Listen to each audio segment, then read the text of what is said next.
नमस्कार मित्रांनो, आज आपण पाहणार आहे अपूर्णांक संख्यांची बेरीज ही सोप्या पद्धतीमध्ये कशी करायची. ठीक आहे. एकदम बेसिक गणितापासून तर हाय गणितापर्यंत करूया.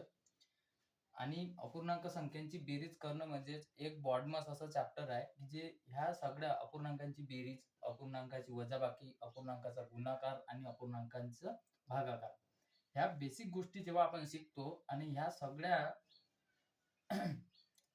गोष्टींचा जर समावेश केला, एकत्र केलं तर बॉडमास असं चॅप्टर तयार होते, जे की सगळा कंटेंट त्यामध्ये मिक्स असते. ठीक आहे. तर आपण सर्वात आधी पाहू अपूर्णांक संख्यांची बेरीज. अपूर्णांक संख्यांची तर आपल्याला अपूर्णांक संख्यांची बेरीज करायची आहे. ठीक आहे. या संख्यांची. बरं, ह्या अपूर्णांक कशाला म्हणतात? हे फ्रॅक्शन म्हणजेच समजा हे 3 आणि हे 4 आहे. ठीक आहे. या वरची जी संख्या यालाच अंश म्हणतात. ठीक आहे. आणि हे खालची संख्या याला म्हणतात छेद. अंश आणि छेद म्हणजेच अपूर्णांक संख्यांची बेरीज किंवा वजाबाकी जेही असेल ते, पण वरच्या संख्येला अंश म्हणतात आणि खालच्या संख्येला छेद म्हणतात. तर अपूर्णांक संख्यांची बेरीज करायची आहे. तर अपूर्णांक संख्यांची बेरीज करते वेळी फक्त एकच लक्षात ठेवायचं की याचा छेद सारखा असेल तर बघायचं. छेद जर सारखा नसेल तर छेद सारखा करून त्या अंशांची काय करायचं, बेरीज करायची. आणि छेद जर सारखा असेल तर छेद एकदाच लिहायचा आणि अंशांची बेरीज असेल तर बेरीज, वजा असेल तर वजा. आता आपण सॉल्व्ह करू याला. जर आता 4 आणि 6 हे छेद सारखा आहे का? नाही आहे. मग छेद सारखा करते वेळी मी काय करेल, का या दोन्ही संख्यांचा अशी एक संख्या शोधेल की ज्याच्यात या दोन्ही संख्याचा काय जाईल, भाग जाईल. किंवा या दोघाचा लसावी जर काढला, या दोन संख्याचा जर लसावी काढला तर मला अशी संख्या मिळून जाईल की ती या दोन्ही संख्याचा काय जाईल, त्या संख्येमध्ये भाग जाईल. तर मी लसावी काही काढत बसत नाही. आता सध्या आपल्याला सरळ आपल्याला पेपरच्या हिशोबानं अभ्यास करायचा आहे. तर 4 आणि 6 मी अशी संख्या शोधल. 6 आणि 4 कोणती संख्या याच्यात भाग जाते? 12. जर 12 मध्ये घेतलं म्हणजे 12 साइन दुने 12 आणि 4 त्रिक 12. मी काय करतो, 12 छेद एकदा जसाचा तसा घेऊन घेतो. कारण आता 12 छेद एकदाच का लिहिला ते सांगतो. आता 6 ला कितीनं गुणलं तर 12 येईल? 2 न. 6 ला कितीनं गुणलं तर 12 येईल? 2 न. ठीक आहे. मग मला एक सांगा, 5 अपूर्णांक 6 होते. ह्या छेद सारखा करायचा आहे, 12 आणायचे होते. म्हणून 6 ला 2 न गुणलं तर 12 आले. मग 6 ला जर 2 न गुणलं तर 5 म्हणून 5 ला राग येईल ना? मग 5 म्हणून मी काही मॅड आहे का? मग 6 ला जर 2 न गुणलं तर या 5 ला पण कितीनं गुणावं लागेल? 2 न गुणावं लागेल. ठीक आहे. म्हणजे 5 ला पण राग नाही येईल. तसंच या 4 ला कितीनं गुणलं तर 12 येईल? तर 4 ला 3 न गुणलं तर 12 येईल. ठीक आहे. मग 4 ला जर 3 न गुणलं तर मग या 3 ला पण 3 न गुणावं लागेल, नाहीतर 3 ला राग येईल. ठीक आहे. आता काय करायचं आहे, 4 त्रिक 12 आणि साइन दुने 12 दोन्ही छेदाचा 12 ही अशी संख्या आहे का दोन्ही याचा काय जाते, सारखा आहे. म्हणून छेद आपण काय लिहिला, एकदा. आता काय राहिला फक्त आपल्या अंशांचे गुणाकार. आता हे राहिला काय, अंश. आता हे 3 त्रिक 9 प्लस आणि 5 दुने 10. ठीक आहे. समजलं? छेद सारखा केला मग अंशांचा यांचा गुणाकार होता. 3 त्रिके 9, 5 दुने 10. आता याला जर सॉल्व्ह केलं, 10 आणि 9 हे किती झाले, 19 अपॉन 12. उत्तर काय झालं, 19/12. म्हणजेच 19 आणि 12 मध्ये, बरोबर 19 आणि 12 मध्ये कोणत्या संख्येचा भाग जाते का? नाही जात. कारण ही समसंख्या आहे आणि ही अभाज्य संख्या आहे. या दोन्ही संख्येमध्ये कोणताच संख्येचा भाग जात नाही. म्हणून जर पेपरामध्ये लक्षात ठेवायचं, जर का या दोन संख्येमध्ये जर भाग तुटत असेल तर याला जेवढं कमी करता येईल तेवढं कमी करायचा. ठीक आहे. तुम्हाला ऑप्शन मध्ये हे सुद्धा मिळेल. आणि जर या संख्येमध्ये जर भाग जात असेल तर ती संख्या सुद्धा तुम्हाला मिळेल. म्हणून भाग तुटत असेल तर भाग तोडत जायचा. ठीक आहे. आता पाहू आपण नेक्स्ट प्रश्न.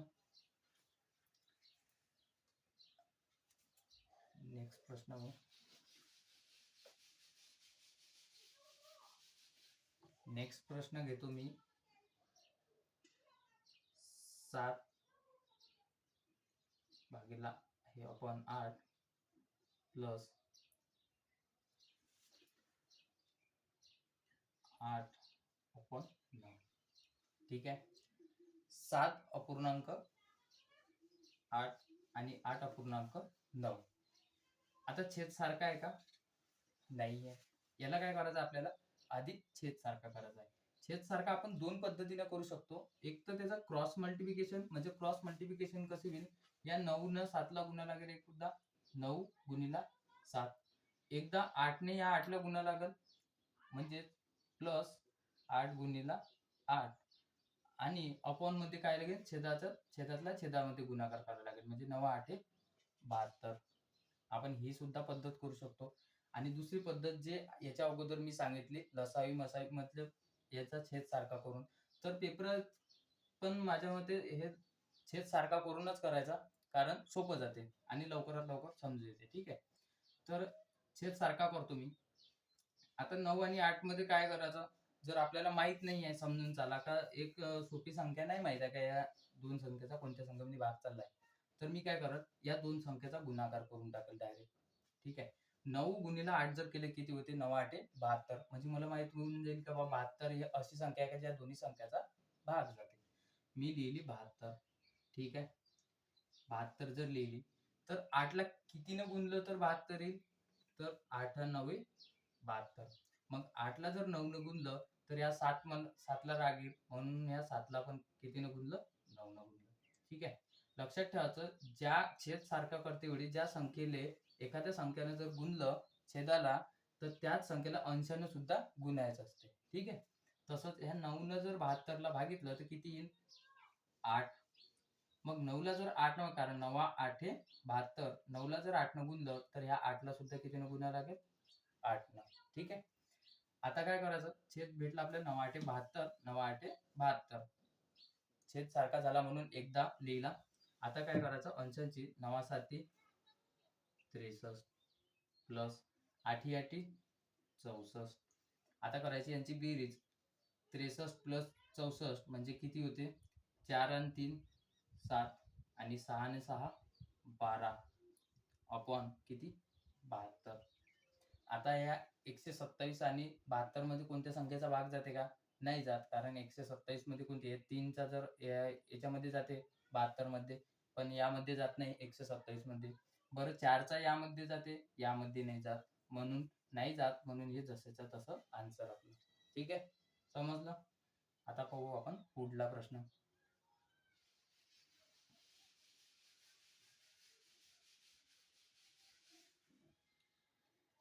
पुढला प्रश्न आहे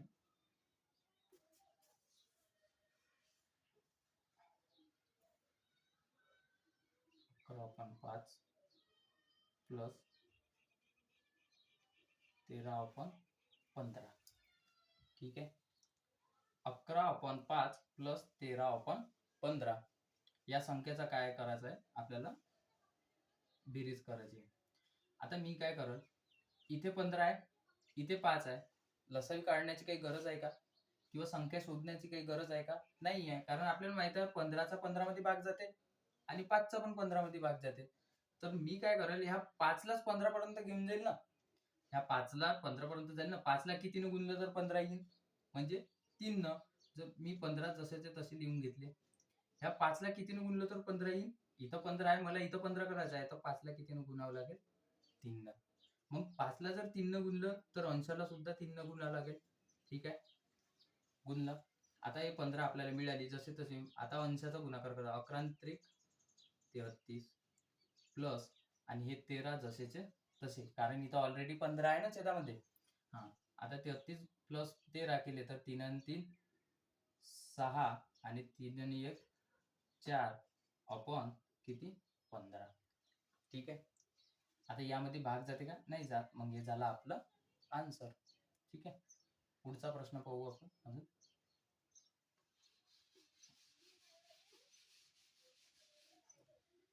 पुढचा प्रश्न पाहू आपण.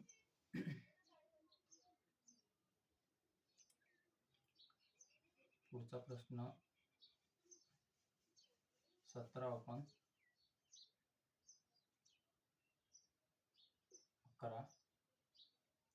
प्लस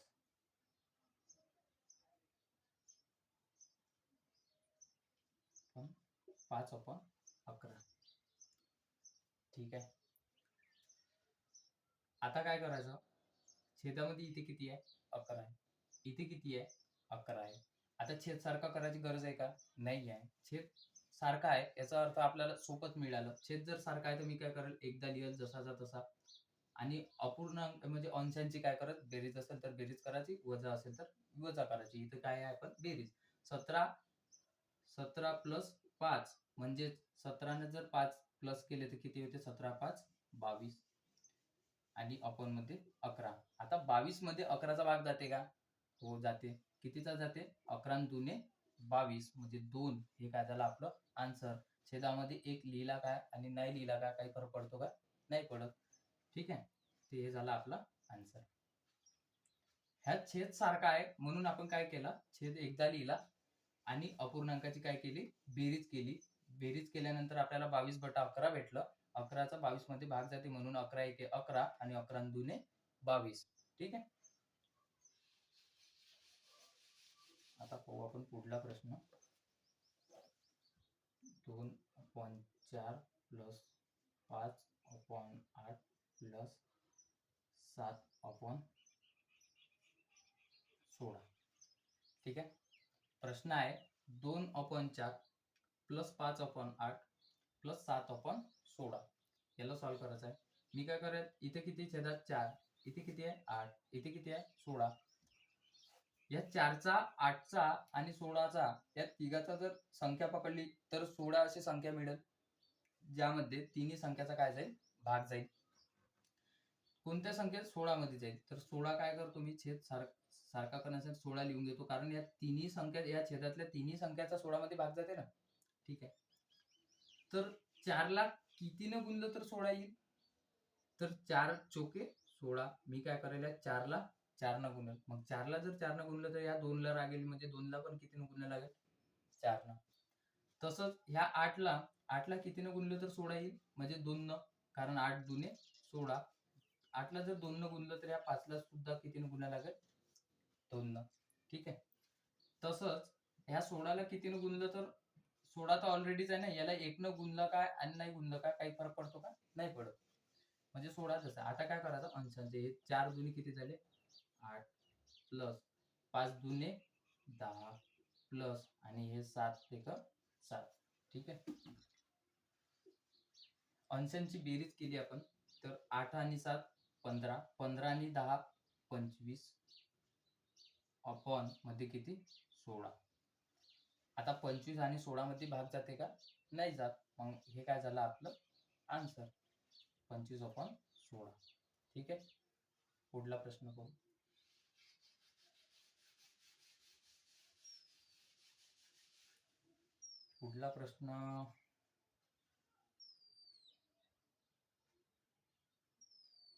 पुढला प्रश्न घेतो मी. 121/11 प्लस 256/32 प्लस आणि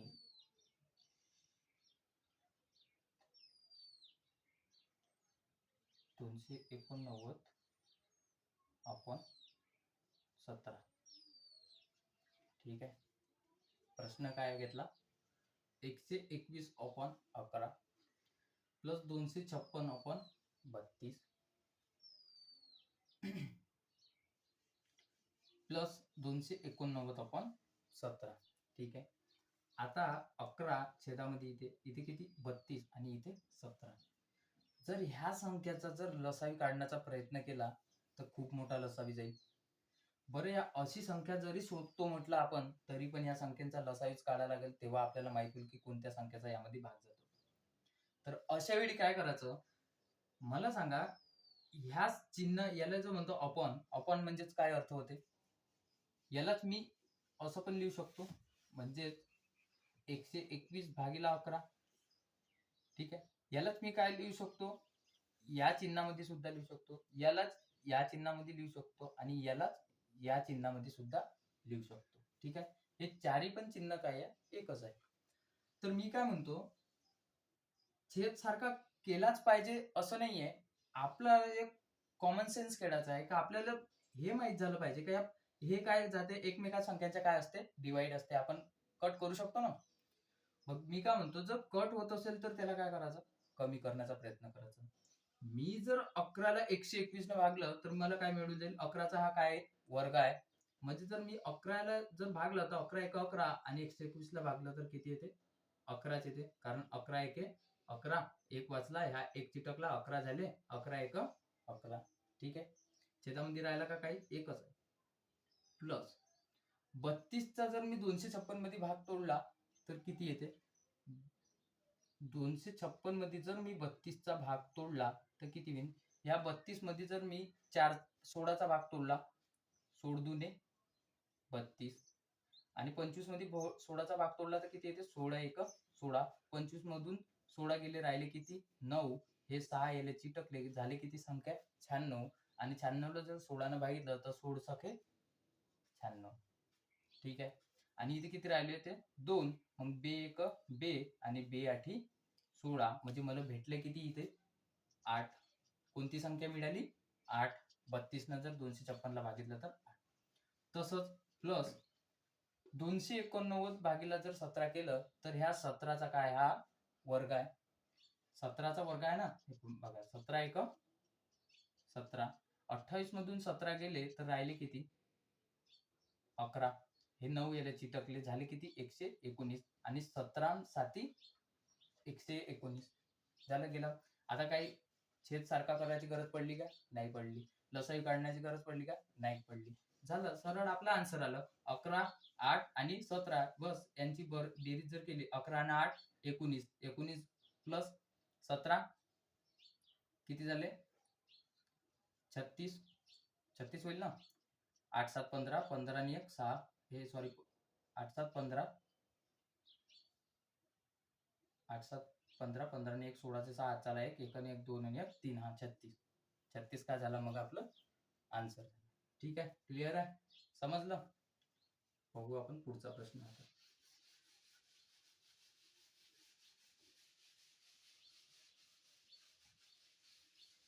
अपूर्णांक संख्यांची बेरीज. पुढचा प्रश्न घेतो मी 4.9 भागीला 14 प्लस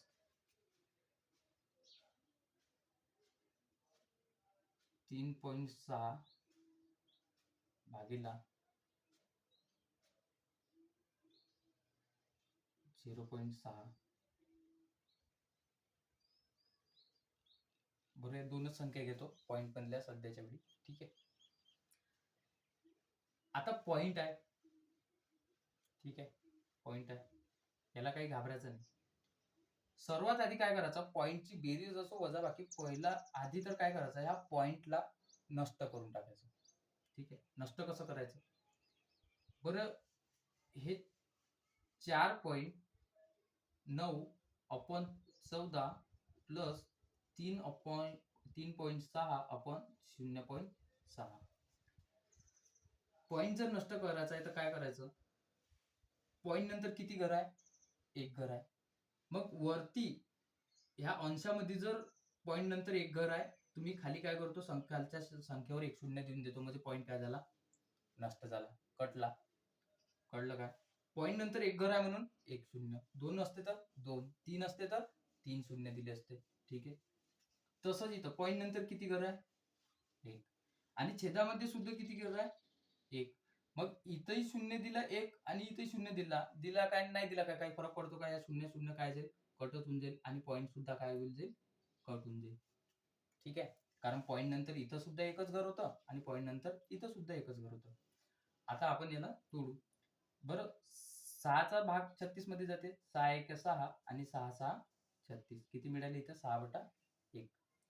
इथं कितीचा जाते अजून, जर मी 7चा जर तोडला तर 7 दुने 14, आणि इथे किती 7 7 49, म्हणजेच किती मिळाले 7/20 प्लस 6/1.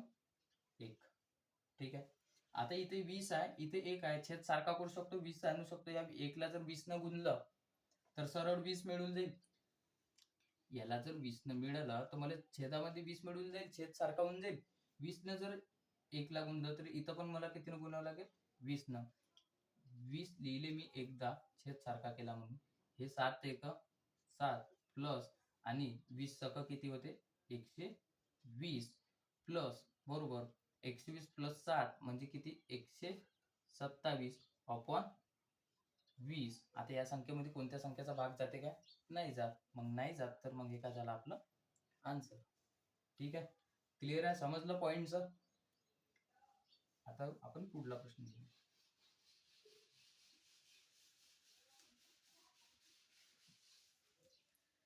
तसंच काही गोष्टी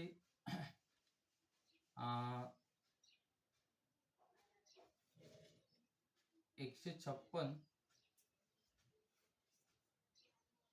भागीला 10, 156 भागीला 100 हे एक सिंगल संख्या आहे आणि 156 भागीला 1000. ठीक आहे. आता भरपूर पोरं यामध्ये कन्फ्यूज कशा होते का बुवा 156 भागीला 10 10चा पाडा म्हणते. ठीक आहे, मी काय म्हणतो 10चा पाडा म्हणण्याची काही गरज आहे का? या छेदामध्ये एकावर किती शून्य आहे? एक शून्य आहे. मी काय म्हणतो 10 ने जर डिवाइड करायचं आहे, एकावर जर एक शून्य आहे तर अंशामध्ये एक घर सोडून पॉईंट देऊन द्यायचा. एकावर एक शून्य आहे तर अंशामध्ये एक घर सोडून जर मी पॉईंट दिला तर हे 10 काय झाले? खतम. म्हणजे आन्सर काय आपलं 15.6. तसंच इथं एकावर किती शून्य आहे? 2 आहे. इथं एक होतं म्हणून एक घर सोडून पॉईंट दिला. इथं 2 शून्य आहे म्हणून 2 घर सोडून पॉईंट दिले. 6 आणि 5 जर सोडले तर पॉईंट किती येईल? इथे येईल 100. काय झाले? कटले. तसेच इथं 3 1 2 आणि 3 इथं पॉईंट दिला, इथं शून्य लावला. काय झाले? हे कट.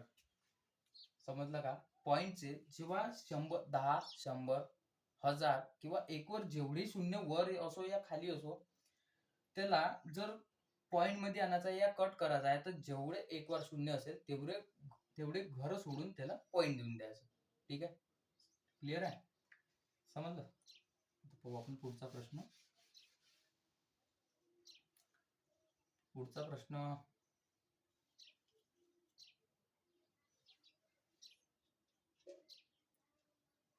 4.75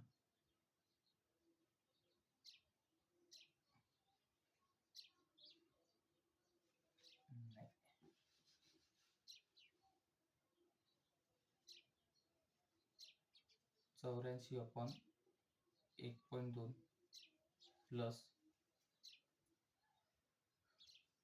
9.8 अपॉन 1.40. ठीक आहे, प्लस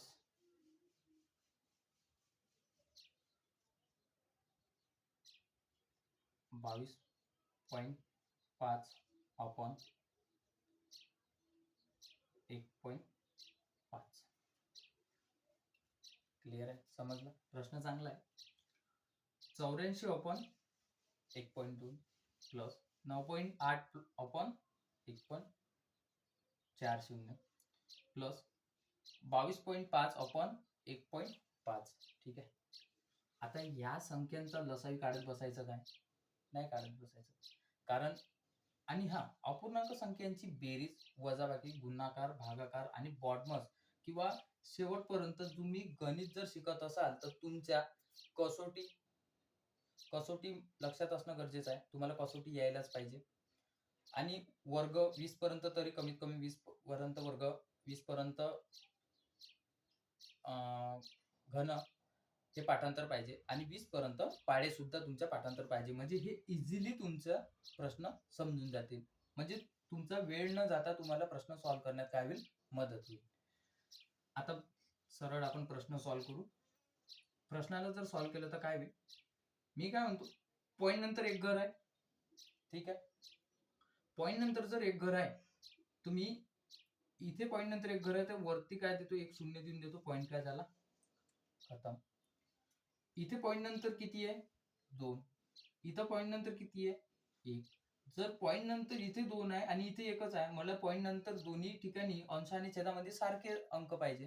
तर मी काय करेल, सारखे घरं जर पाहिजे तर इथं 2 आहे ना आणि इथे एकच आहे, तर मी काय करेल, इथे एक शून्य लावून देईन. म्हणजे पॉईंट नंतर इथे 2 झाले, पॉईंट नंतर इथे 2 झाले. मग पॉईंट काय झाला, कॅन्सल. तसंच पॉईंट नंतर इथे एक घर आहे आणि पॉईंट नंतर इथे घर आहे. म्हणजे हे तसंच कटलं सरळ. ठीक आहे. मग काय मिळालं, 840 अपॉन मध्ये 12 प्लस 980 अपॉन मध्ये 140 प्लस 225 अपॉन मध्ये 15. आता यांचा लसावी काढत बसायचं नाही, कारण की ह्या संख्या पहिले आधी बघून घ्यायचा का भाग जाते का. तर मी काय करतो, 12 12 सका 84 होते, हे सॉरी 12 साती 84 होते, 12 सकम 72 आणि 12 साती 84. मीनं जर 12 ने याला जर भागलं तर किती येईल, 12 साती 84 म्हणजे 7 आणि ह्या शून्य जसाचा तसा. प्लस जर मी 980 ला जर 140 न जर भागलं तर शून्य शून्य काय झाला, कॅन्सल. आणि 14 आणि 7 किती झाले, 98. प्लस 15 जर मी 225 ला जर भागलं तर 15चा काय हा वर्गच आहे. तर 15 एके 15 आणि किती वाचले, 7. हे 5 याला चिटकले, किती झाले, 75. 15 आणि 5 75. ठीक आहे. आता यांची काय करायची, काही लसावी किंवा याचे काढण्याची काही गरज पडली का, नाही. 70 आणि 7 77. 77 आणि 15 77 आणि 15 92. ठीक आहे. 15 आणि 7 22, 22 आणि 70 92. हे काय झालं मग आपलं आन्सर. समजलं.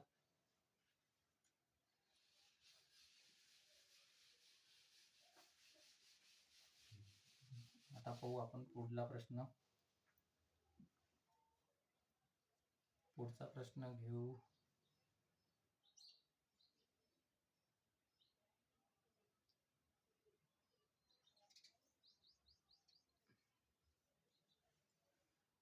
पुढचा प्रश्न घेतो. 35 अपॉन 7 प्लस